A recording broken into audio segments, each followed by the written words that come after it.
for choosing this Well Chat. To support future episodes, consider purchasing a Freedom Art Mat or vegan leather journal at freedomatthemat.com. We're a nonprofit dedicated to improving the lives of women globally through wellness education and appreciate your support. Now, on to the conversation. Hi, it's Olivia Scott with Freedom at the Mat, once again with a new episode of Well Chat. So today we're going to talk about how an over-reliance on AI chatbots may end up affecting your mental and emotional health. We are joined by Dr. Riana Elyse Anderson, PhD, LCP, who is also a clinical licensed psychologist. She's also the CEO and founder of Race Space Incorporated and a Columbia University professor. She's going to talk to us about how this epidemic could be affecting us. So welcome to Freedom at the Mat today, Dr. Riana Elyse. How are you, Dr. Riana Elyse? I'm doing well. Thank you, Olivia. How are you today? I am blessed. I'm well. This is a topic that I have been thinking about recently because I am a single woman. I live by myself. And I have other friends who are in the same situation as me. And it's not a bad situation, depending on how you look at it, right? But we spend a lot of time with AI. Yeah. And I am using AI a lot for business. And it's actually been a cheerleader. It's been helping me. It's been validating. But then I come back and I say, well, what about this? Then it supports me when I change this. So I'm kind of learning now that AI, my chatbot, which I won't mention which one I use, but that maybe it does whatever I really want it to do. So what I want to begin by asking you is, and I know that you are very astute in this particular space, AI, chatbots, and working with Black communities as well as young people. Many women are turning to AI chatbots for comfort, for validation, and for companionship as well. From your perspective, from your very esteemed perspective, what emotional needs today are going unmet in real life that are even pushing us to go in this direction? Oh shoot! I didn't know that this was like Violence Day. Like I didn't know we were just starting with just pew pew pew. I didn't know we were doing that, Olivia. We're coming right for it. Okay. I'm like, I would go later, lead up to it, but I'm not even going to lead into it. We just want to go right into it. And it's not. It's that you're talking to me because everything you just said, I'm like same, me. So I share all of the identities that you just said. And I love the way that you just asked that question around what are these emotional needs that we're getting met through these chatbots, because we know the other side of that statistic is asking, are we partnered? Are we getting the emotional needs met that we might be seeking in the home? And we know that we are the least likely demographic to be married at this point, right? So Right. if I'm hearing that correctly, there's this other side of it where it is so logical to desire partnership and love and companionship. And for those of us who desire it and don't have it and still want to get that emotional need met, we might be turning to something logically like a chatbot. So I think everything you just laid out makes a heck of a lot of sense. And I want to interrupt as you prepare to respond further. Thank you for validating my question. I didn't even need my app to do that. You validated. So I want to thank you for that. I was unaware that women, Black women or not, women, people were turning to chatbots for romance and emotional support until two things I experienced earlier this year. One, I heard about the woman in Asia who married her chatbot. She sure did. She married him. And the other one was I was attending an event and a woman that I met rather, who was an entrepreneur as well, so just very high strong, whatever. She's like, I'm on these dating apps and I need to get out of this relationship. So I turned to Chat GPT, or whatever her version of, chat bot was. And I said, hey, I met this guy online. I need to tell him that I'm calling it quits. How do I do it?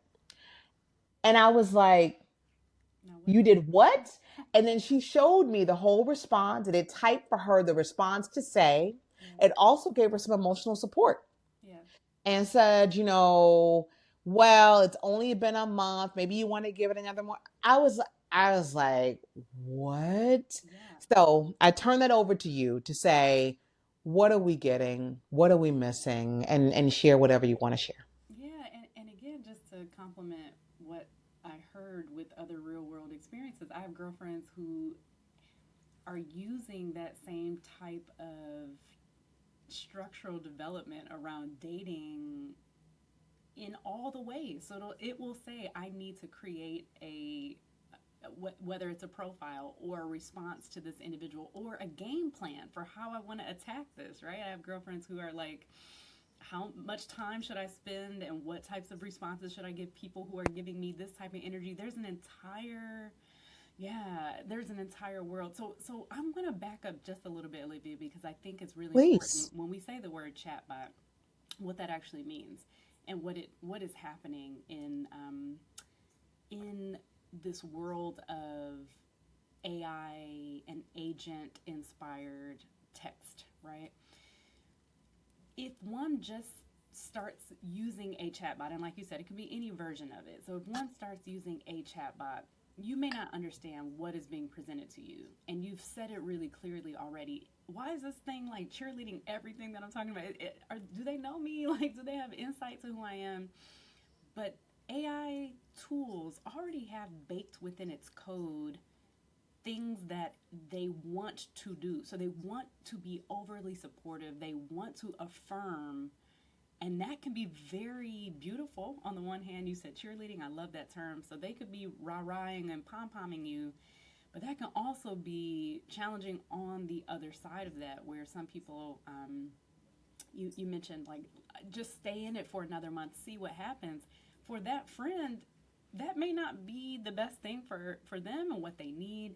And so that kind of generic type of rah-rahing is challenging not only in the dating space but across various things, right? So as a mental health professional, one of the things that one might be most familiar with in this space is harm. When young people are talking to AI bots and they are asking, like, I'm really struggling with this idea of, should I complete this thing? Should I do this thing?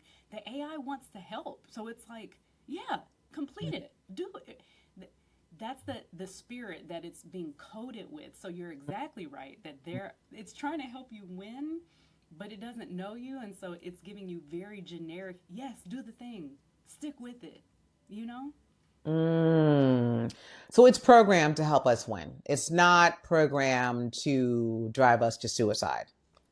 Well, I to say it differently, winning might be one saying, I want to complete this end of life exercise. Oh, It hears, oh, you want to complete a task. Let me help you with that, right?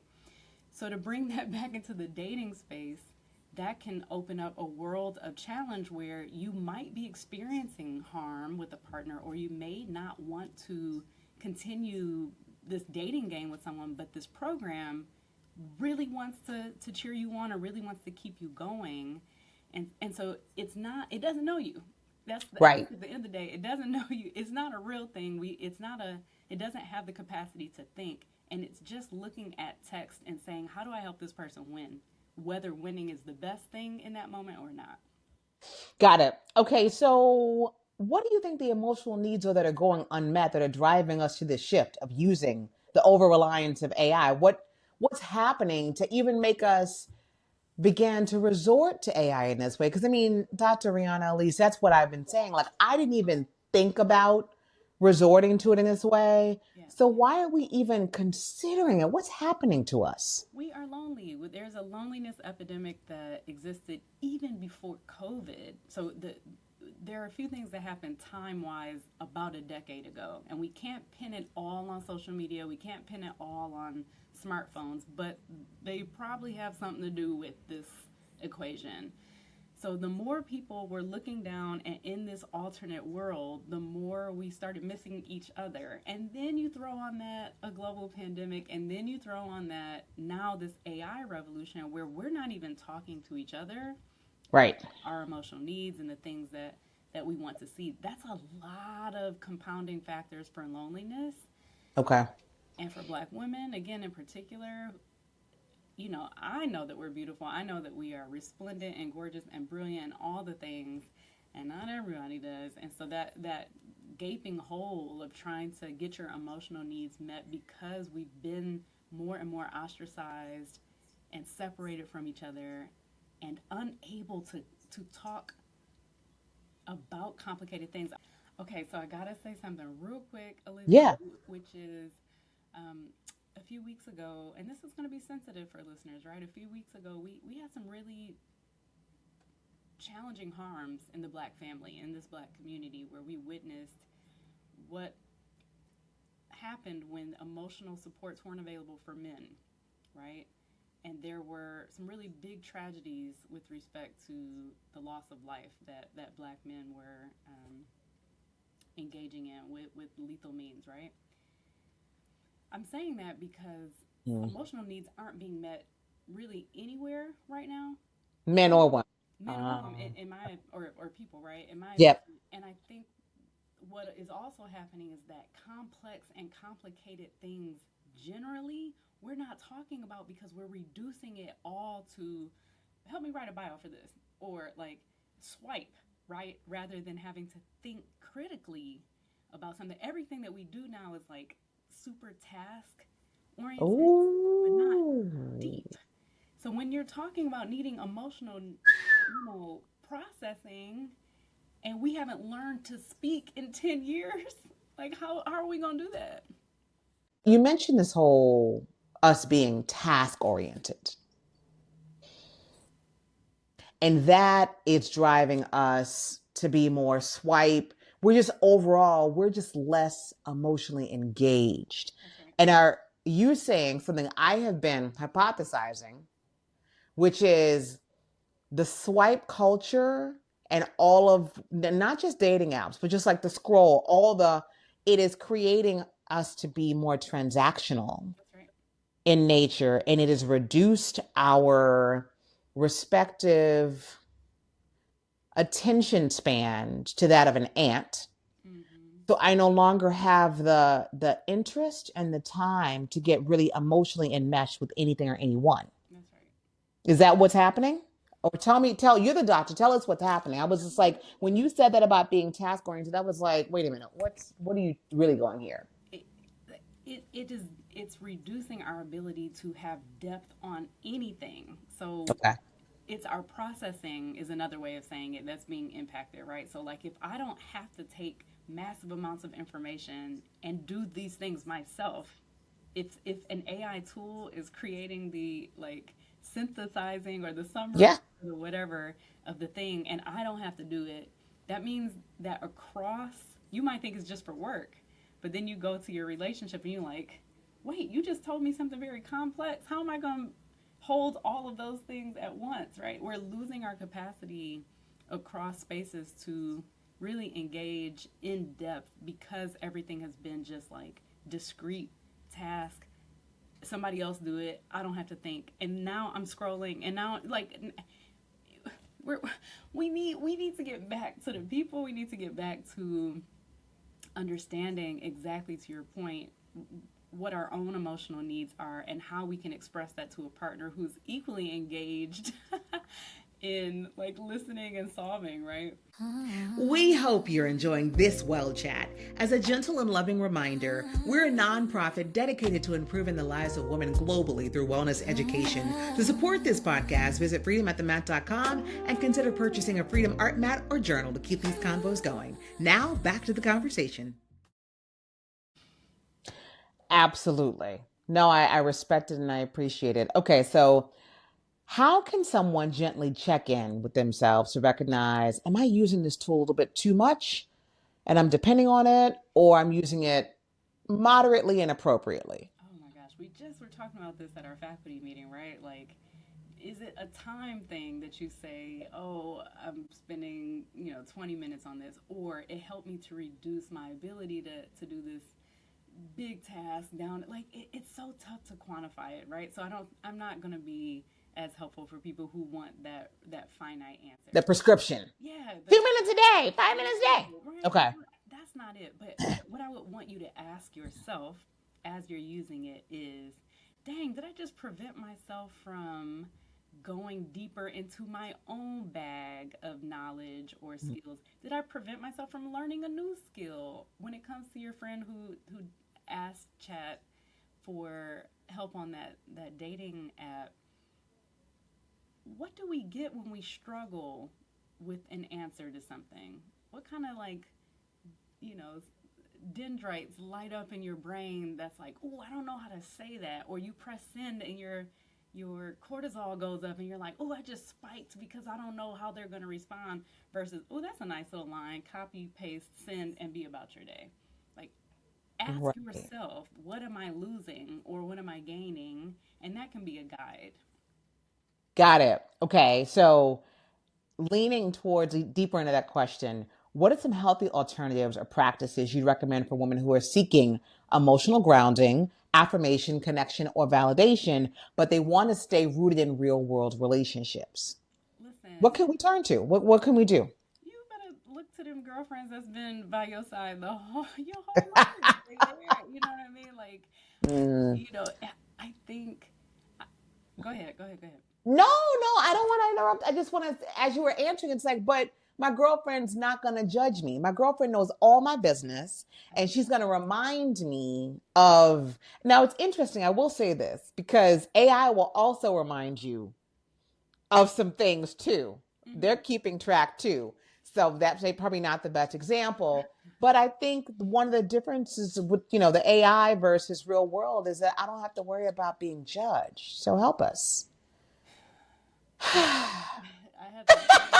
I didn't even. That was ancestral. That was an ancestral sigh. I didn't even mean that. My love. Take two. Take two. I heard that. I was like, I feel the same way. Mine is too It's good. just, She shouldn't be that good. Sorry. Sorry. Sorry. Listen. Right. So a therapist is one who you can always see. And yes, we're human, so I'm not going to be able to promise you that we don't bring any bias or any perspective to it. But my job is doing exactly what you just said, reminding, reflecting, but not bringing a lens to it, right? It's just like, Olivia, recall a year ago you said this thing. How does that relate to what you're telling me now? right. So that you can come to your own, right, decisions on that. But like, if you have a girlfriend that you're concerned about how they're gonna talk to you about something, like, I don't know, is that the girlfriend that you want in your life? Like, or are there certain things that she does particularly better than others? Maybe it's not this topic, but I Yeah. that value, because Olivia, the thing is, like, maybe chat knows that you said I dated this bum dude a year ago and now you're talking about a bum dude and it's like, BT dubs, this is another bum dude. But your girlfriend actually knows the ins and outs. They were there. They know how you felt. They know Right. characteristics of this person. And that, again, level of analysis is deeper, where it's like, well, Olivia, you did really appreciate that he did these things. So what, is that something that you're seeing in this new guy? Like, that's just different. It's human. It's Getting back to basics, getting back to Yeah, relationships. that's really it. So, and And it's I think, no, go ahead. just a quick mirror moment. You just said that really beautifully. That relationship moment. Like, if Hmm. I'm a better friend, and Yeah. I know myself better, if I'm in relationship with myself and other people better, that means I'm in relationship with that partner better too, right? Right. Right. I want to just offer something. Again, this is definitely about getting the information from you, Dr. Riana Elyse Anderson, the one who's been trained, who has a PhD, who's a clinical licensed psychologist. But I will share that something that came to me as you were speaking is I want to invite everybody listening to be a better friend because we now have competition, right? And I think about my girlfriend this morning. I have a girlfriend who she and I talk daily through voice notes. And I'm sure many of us have those relationships now. We voice noting constantly back and forth. But I believe that from the series of voice notes we had last night through today, that I was able to support her in a way that was better than a chat box. But if I had not been there for her, because I think this is the issue, we're lonelier than ever, we're busier than ever, we don't have the time. So we just go to insert something into AI and it's done. And for our work, we know that. So this friend of mine, she's an entrepreneur as well. She's very busy as well. So we don't have the time to be like on the phone every single day. We don't have, she's got a son, like we don't have time for all that. But if we can continue to try to be better friends to one another, because if not, if we don't make the time, even if it's voice notes for one another, and I see you nodding, so I'm glad you're liking the little advice I'm offering. I think that we're going to resort even more so to these chatbots, and that's just not the way. It's not healthy for us. Love it. So you've identified some really important things. The first, and this is something that I've been picking up on a lot in this conversation about AI generally, right?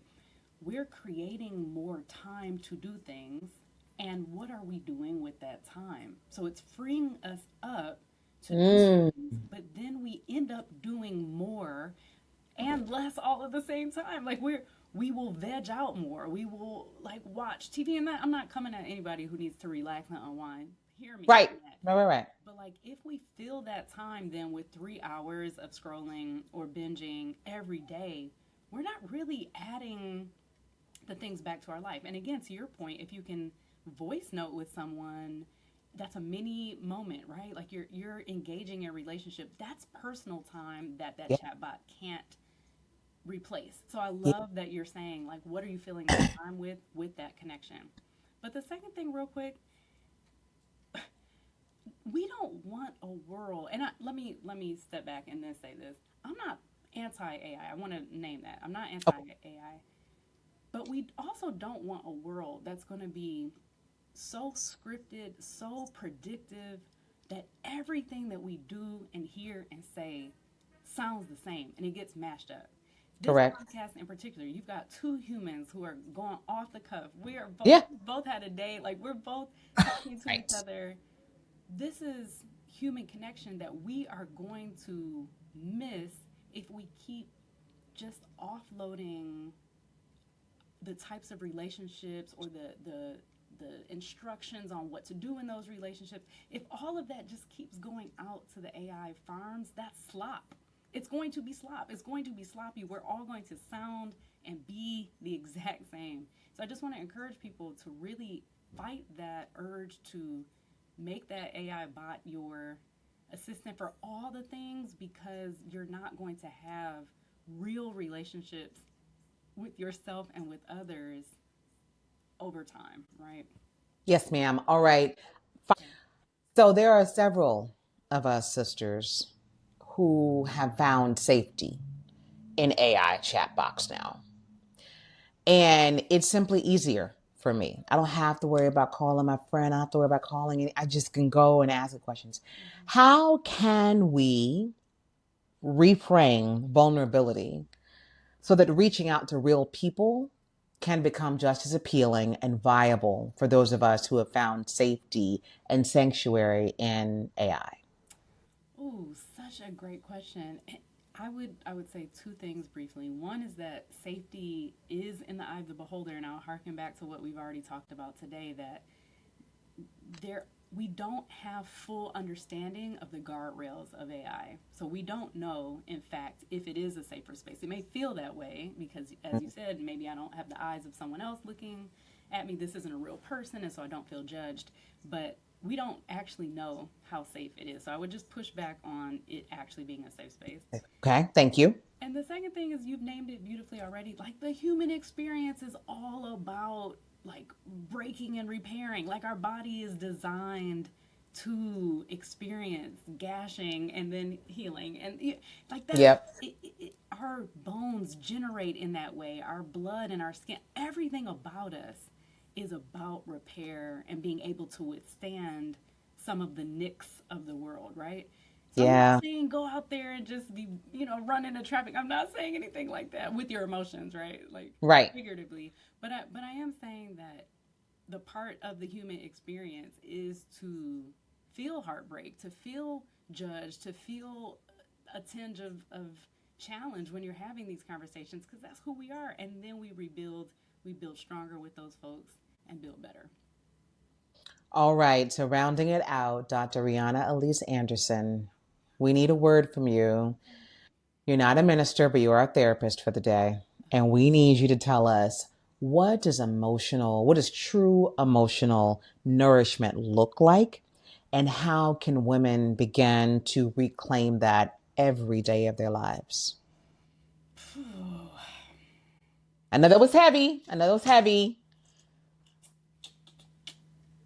But we're so far away from it. It's what we're saying. We're so far. I was telling a friend the other day, as you're, thinking of the response, but I was telling a friend the other day, I feel like we're getting back to fever pitch, crazy pre-COVID life. Because when COVID happened, I remember a lot of us saying this needed to happen. I needed a break in my life, right? Not the deaths, not, but the loss of business, but just to slow down, right? I was really grateful for a global slowing down. We've now slowly, fever pitched, gotten back to where we were. Yeah. So, what does it look like for us to nourish ourselves every day? Yeah, I'm happy you brought COVID up, and it's funny because it was actually flowing really nicely into what I was already thinking, and so that's again divine, just being with us in this moment. The background that I'm seeing right now on your screen, and then the background here is about plants and greens. And what we learned from COVID was that the earth also thanked us for that slowdown.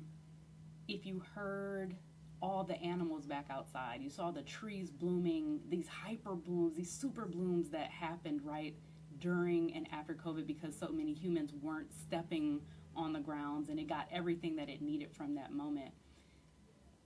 The world, your body, your spirit is designed to let you know what you need and how you're thriving. And I want you to attend to yourself as you would be in nature. So, are you getting the sunlight, the water, the exercise, the things that are going to help you grow stronger and taller and look toward that sun and that light to get your nutrients and your strength back? If you find yourself in spaces where you are indoors, you're hunched over, it's dark, you're not exposed to the beauty and the resplendence of what's out in the world, it is very literally you starving yourself of the nutrients you need to be well and to be strong. So I would be attentive to nature, especially as we head into warmer months for some of us, and see how much more replenished you feel. That's data. Chart yourself, see your growth every day, and if you love that stuff, get it without cause and without expense. That means in November, when it starts to get cold and dark again for some of us, you fly on out to LA. You get yourself a Hawaii trip. You do what you got to do to get back in nature and to be happy and healthy. But get the sun, get the water, do the things that nature has called us to do. Thank you. And can I add one more? And I think you might echo this because I know that you are, I mentioned this earlier, you're a woman from Detroit. You are a daughter of Detroit. You're from the D. I'm from the D. You're from the D, and you live in New York City in a very beautiful job at Columbia University, which we're so grateful for you having. Yet, I'd imagine you might miss family every now and then. Yeah. So, for those of us who are not living in community, in our native communities, something one of my therapists said to me was, you need to make sure you're planning enough trips home because nature, 100,000%. And you're right, like your energy, your life will tell you what you're missing, what you need. But for those of us who need to get some love on us, those single women who we don't have partners and we live by ourselves, if we need to plan a trip home, love it. Plan a trip home. Would you agree? Absolutely. And chosen family, right? Like, yes. So many of us have to choose every day what our family systems look like. I'm blessed and fortunate that in New York, I have a really strong one. But for those who maybe their bio families aren't the ones, or maybe Correct. They have to figure out through church or their sororities or whatever. Right. Is correct. Then choose that and make that an intentional part of your life as well. Chosen family. I love that. All right. So Dr. Riana Elyse Anderson, we appreciate your time today. And we are just so grateful for your nuggets and for you validating that what we're seeing with us getting involved with AI in a way that's emotionally dependent is real. We're not making it up. Yeah. And for everybody watching today, we want you to get back to loving yourself, get back to everyday sister girl relationships. We're grateful you joined us today. May God continue to bless you on this journey. If you're feeling lonely, we invite you to call someone that is trusted. Find the vulnerability. Don't always resort to AI as your bestie. May God continue to be with each and every one of you. Ashe.